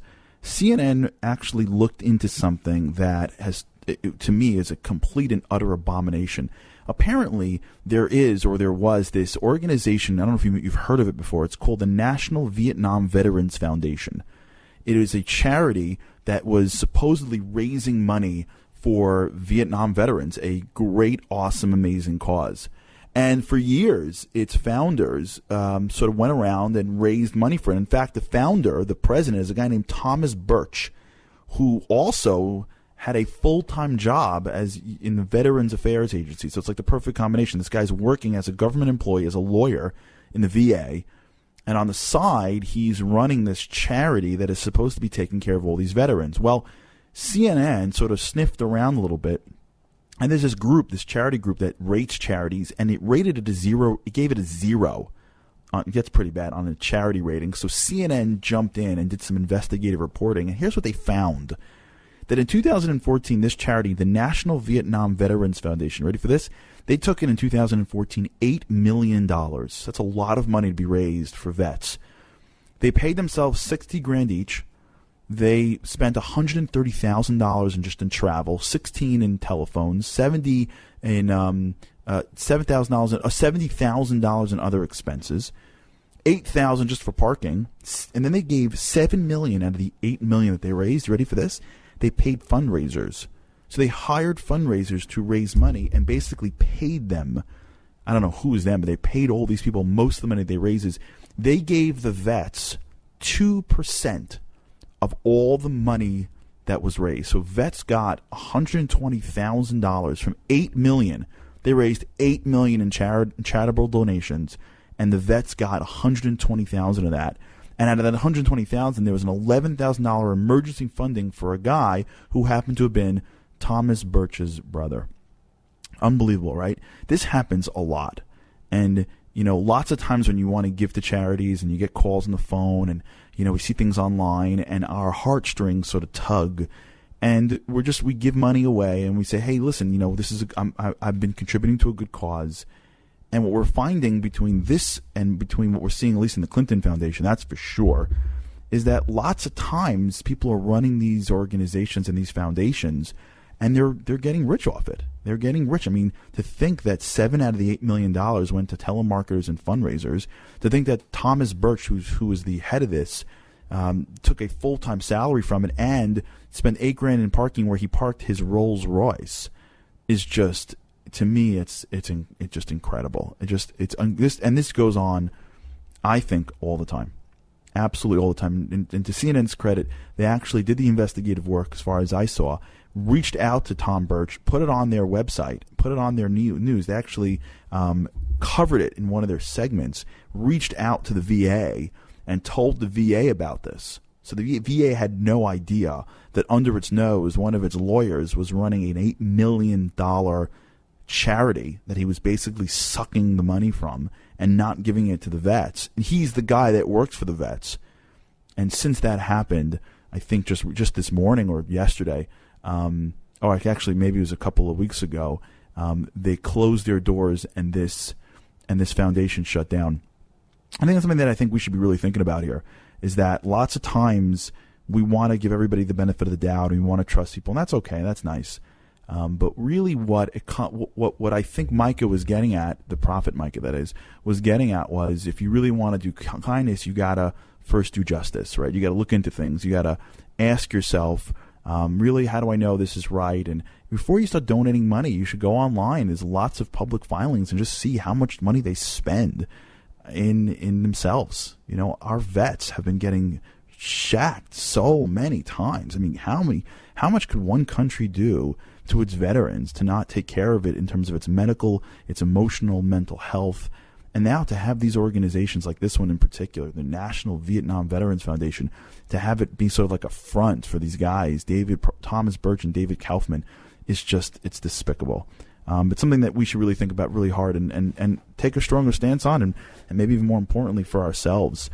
Just be careful about. Just be careful, I think, every one of us, as to who gets my money, who gets my donations. Do I really know who that person is? Just think about what Hillary Clinton and Bill Clinton has been doing to to billion. I mean, just so much money is flowing through their worlds, and what that means in terms of charitable donations from good people. A lot of people that were donating to them may not have mattered, but still, it's still real stuff. And that's something that I think we should think about. When we come back, we're actually going to talk about back to school, lessons that we can learn that our kids are going through right now that we could all maybe go back to school. This is Charlie Harary filling in for Buck Sexton, and this is the Blaze Radio Network.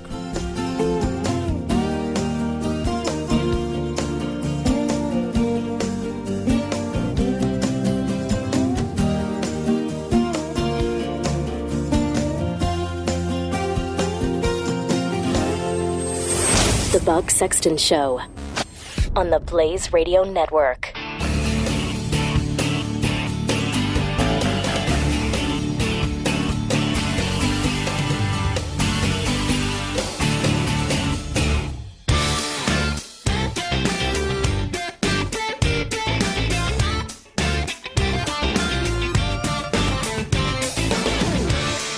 You're listening to the Buck Sexton Show.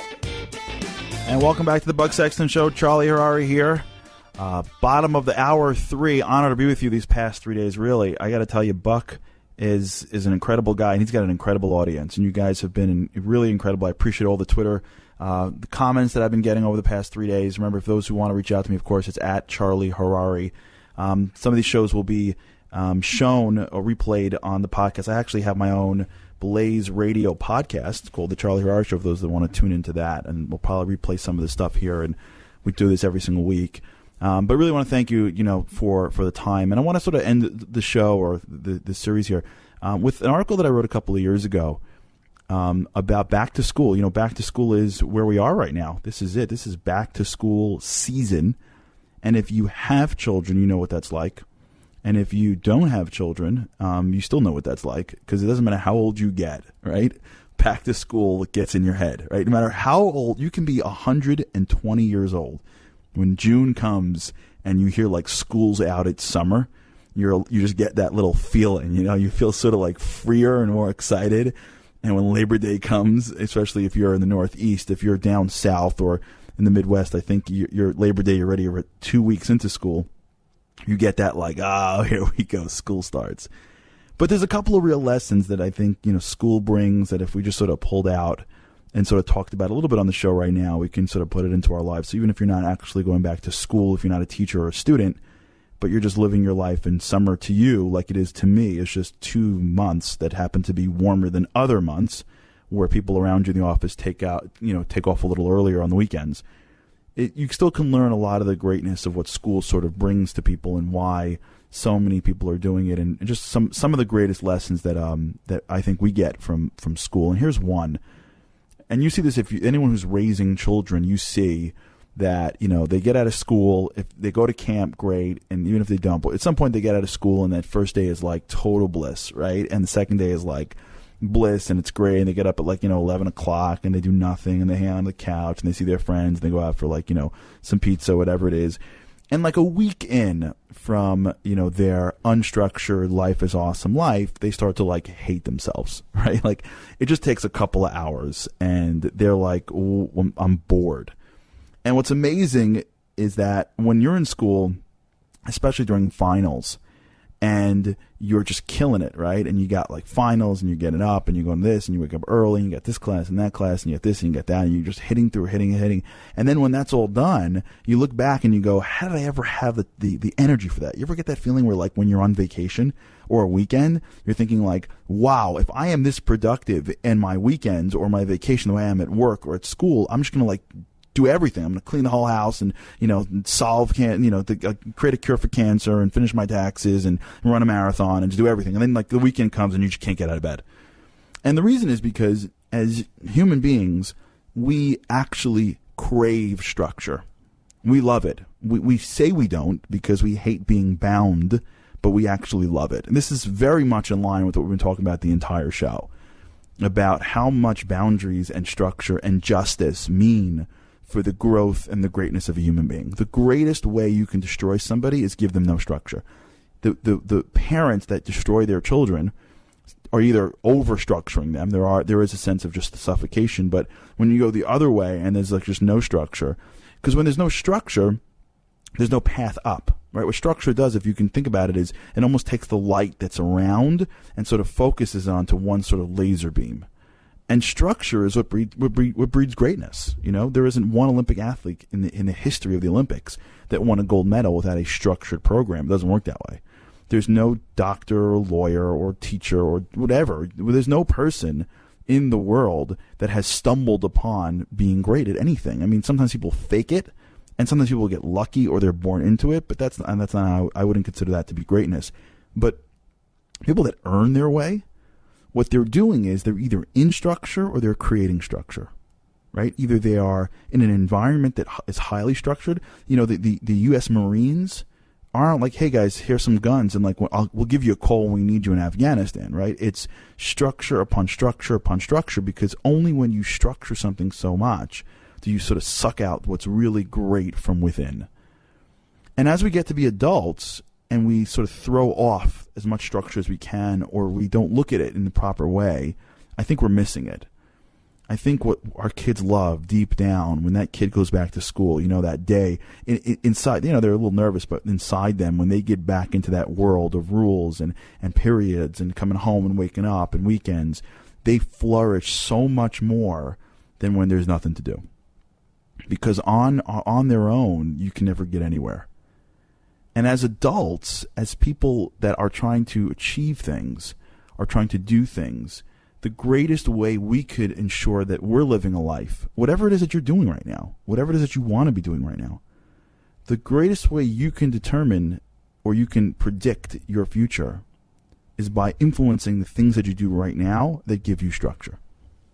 And so if you're working at a job and you want to be better, or you're working at a marriage, or you're working at a parenting, or you're working at a community, whatever you're doing, when you do things sort of haphazardly, you never get anywhere. But when you can actually put the structure into your week, and every Monday at 12 I do this, and every Tuesday I do this, and I go to the gym all, you know, at the same time every day, and I go here and I work for these many hours. In fact, science has shown that you can actually accomplish more. Believe this or not, you can accomplish more at your job and be more productive if you worked for like 4 solid, strong hours at the same time every day than if you do a typical 9 to 5, but you're all over the place, right? You check emails and you don't check emails, and you go speak to your friend down the hall, and you go to the bathroom, and you take a lunch break, and all that stuff that takes away that structure. If you got one sort of period of structured work time, you can accomplish more in that period of time than you could have in a larger unstructured time. And that we get that from school. We get that from what they did for our children, and what they're doing for us right now. And so the first lesson that I would sort of talk about today and reinforce, no matter where you are in your life, is the understanding that being an Olympic athlete. I actually just did this in the podcast that I did last week. Actually, last week I had a podcast with a great guy named Noah Galloway. If you want to check that out, he is a veteran, an Army. I think he was in the Army or the Marines. I'm not sure. He was in one of the units in Iraq, and he was driving the Jeep and he ran over an explosive, and it blew off his hand and his arm. And he basically tells over his life story in this podcast last week, and he's incredible. Now he's on the cover of Men's Health. He's just an incredible person, what he's become. But the week beforehand, I did a piece on how to become an Olympic athlete of life. And this is a huge piece of it. It's your habits. Remember the first show that we did this week together on Tuesday, we spoke about how habits make the man or make the woman. It's all about the habits. It's the small things that you do, right? The Anthony Weiner move of just always doing his thing wrong. One day he wakes up and he can't stop. What makes you is not those moments, it's the habits. And you, right now, could decide what you want your habits to be. It'll be hard to enforce them because that's what life's all about. But unless you create that structure of your day, unless you put those habits in on a daily or weekly basis, you're never going to get to where you actually could become. You have an enormous amount more that won't come out without structure, right? That won't come out without those habits. I don't care how good you are, Michael Phelps. Michael Phelps would never be Michael Phelps without his coach putting in that structure all the time. And that's the one thing that I can tell you is big when it comes to school. Here's another thing that really resonates with me. You know, last year, I remember, and school didn't start yet for me and my kids. But last year, though, I remember back to school, my youngest, was going on a school bus for the first time. Remember that feeling? Right? He was 5 at the time, right? And he's in preschool, and he was old enough for that little tiny yellow school bus. So he's all big and tough about it, and he's like talking to his brothers and sisters about how great he is and all that stuff. And then he's waiting outside with his knapsack and the whole deal, and it's the first day of school. And then that little yellow school, but that mini school bus pulls up, and I can see my son's face go from like, confident and I got this to like, I am not walking on that bus, right? You can see all those bigger boys that are like, first graders or whatever, 6-year-olds sitting on the back, and the thought that he's going to leave, the comfort and the care of our house and the life where mommy gets to drive him to and from school to get on one of those wild, wild west things we call the bus, where there's no rule, there's no law and order, right? It's just, kill or be killed, and just hopefully do it while the guy who's in front or the woman who's in front can actually get you to the place where you got to go.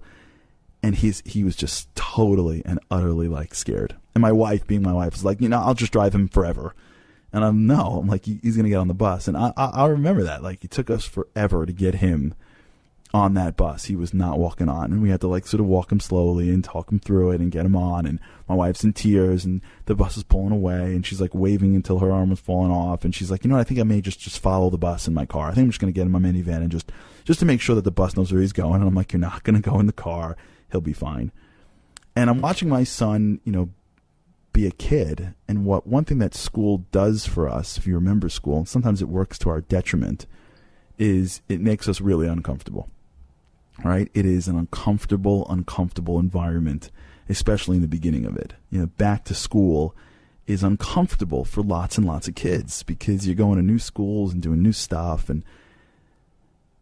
but you don't become who you are unless you're willing to be uncomfortable, right? The kids whose mom drives them to school every day never learns how to get on a bus, right? He never learns how to, sit in a cafeteria, not knowing who's going to sit with you. Never learns how to try out for a team or fail at a subject.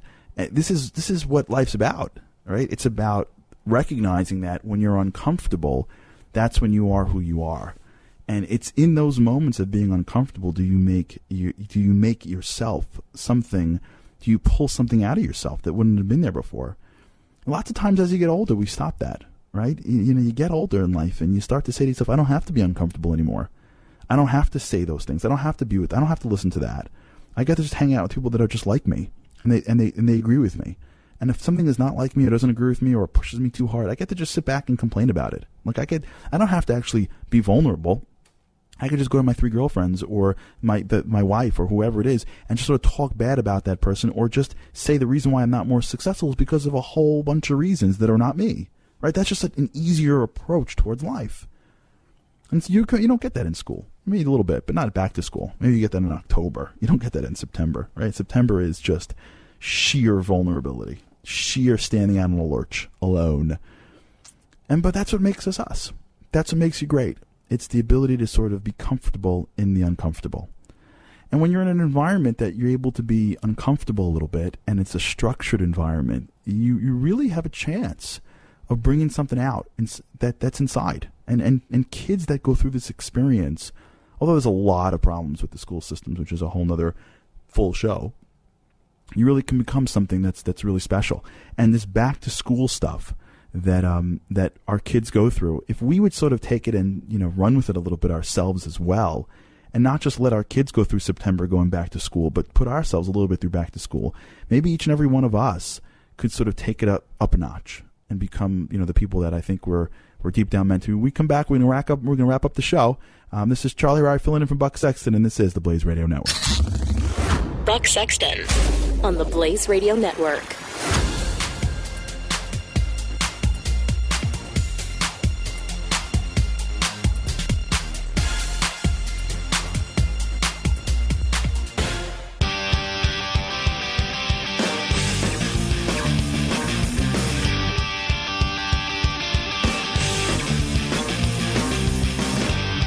Buck Sexton, the Blaze Radio Network. And hey everybody, Charlie Harari filling in for Buck Sexton. Hope everyone's doing well. Happy almost Labor Day weekend. Thanks so much for the time together. I just want to do a little bit of a recap of what we spoke on the past 3 days. Just for those who have been with me for the 3 days, just want to sort of put it all together. Sometimes, you look back, you cover the news, and the goal of what I'm trying to do is cover the news from behind the headlines and figure out some of the lessons. And sometimes you look back and you see it all sort of come together. So during the break, I sort of jotted some notes down as to some of the themes that we had hit in the different parts of the past 3 shows. Want to just sort of put it out there for you. On Tuesday we got together and we spoke a little bit about the idea of the banality. Remember the story of Hannah Arendt and how life is really banal, right? Life is very common, and you can either use it to be good or bad, right? Remember she had covered Adolf Eichmann's trial, and so some old man who did not look like a real evil guy, and started to realize that you don't just become evil by being sort of born that way. Some people do, but most people just slowly cross the line. And each and every one of us can decide to cross either which line, right? To either cross the line to good or to bad. And we spoke a little about Anthony Weiner and Colin Kaepernick and Iran and all these different parties that are just crossing the line onto the world of bad versus the world of good. And then the next day we spoke a little bit about where that comes from.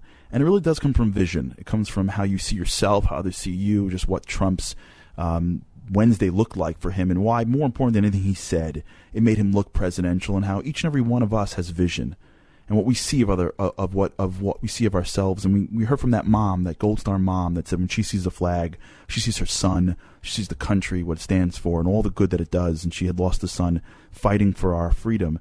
And it's just really not a question of what's out there; it's a question of how you see it.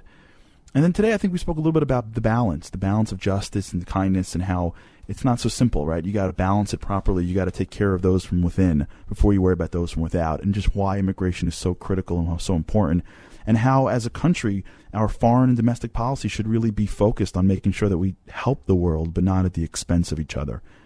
And I think that's really, a sense of just how, to me at least, some thoughts about just how I live my life, and how we have to just try to live our lives, to have vision that's positive, to take the right steps in the right direction, to balance the justice and the kindness, and that will make us into the people that I think we're meant to be. And whatever happens of the whole, that's the most important thing. But thanks so much for the time, the attention. Really, really appreciate it. It's been an honor to be with you today. This is Charlie Harari sitting in for the great Buck Sexton, and this is the